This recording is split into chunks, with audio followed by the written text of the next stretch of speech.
it was an important point for me because I had just done the movie The Wiz, and I wanted to express myself as a writer, as an artist, to write my own music, to do the music, to pretty much put it together. And Quincy Jones, who I loved, I was fortunate enough to work with him, and I love this man, and he's very gifted.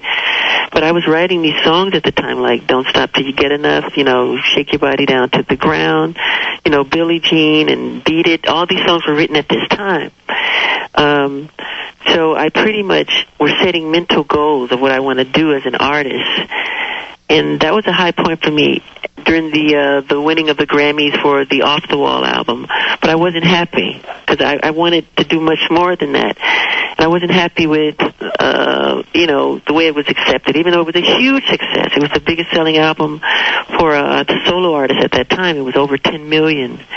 And for black solo artists. And I said the next album, I refused for them to ignore. And that's when I set my heart on writing the Thriller album. And I said... Yeah, really, what gave rise to the Thriller? Pardon? What gave rise to the Thriller? What gave rise to Thriller was at the time I was pretty much disappointed and hurt. I lived in an area called Encino, and I used to see signs of graffiti saying disco sucks, disco is this, and disco is that. And disco was just a happy medium of making people dance at the time. But it was so popular that the society was turning against it. I said, I'm just going to do a great album because I love the album that Tchaikovsky did, Nutcracker Suite. It's an album where every song is like a great song. I said, I want to do an album where every song is like a hit record. And that's what pretty much Thriller was spawned from that. And I did that album, and it made all-time history. The Guinness Book of World Record proclaimed it as the largest-selling album of all time, and it is still to this day. And I would say that was a pinnacle. That was I reached a certain zenith point, I would think, but I still wasn't pleased after that. I was always wanting to do more, wanting to do more.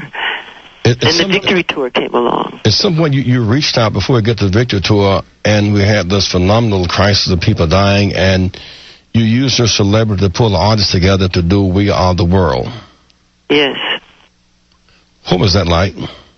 We Are the World was a great project because Quincy Jones called me on the phone, and he asked me to write a song for the devastation that's going on in Africa, and Ethiopia was hit very badly. And he knew my love for the people over there because I go to Africa all the time. I love the culture. I love the people. I love what they represent. And so I put the song together. He said, let Lionel Richie help you. So Lionel came over. We started, putting ideas together.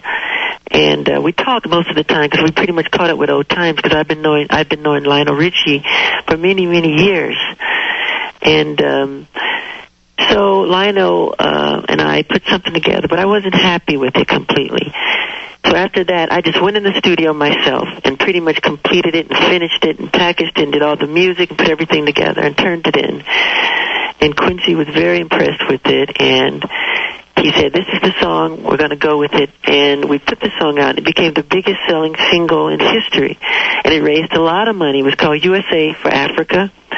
And we heightened public awareness on the subject. It was Relief for Africa. It was a beautiful thing. We gave a certain percentage to America, but the majority share went to Africa. It was a great, great thing. Michael, I want to take a little break right now and come back and talk about the Victory Tour. Okay. And the Push Expo film, Save the Children, and what your present challenges are, okay? Okay. We'll be right back.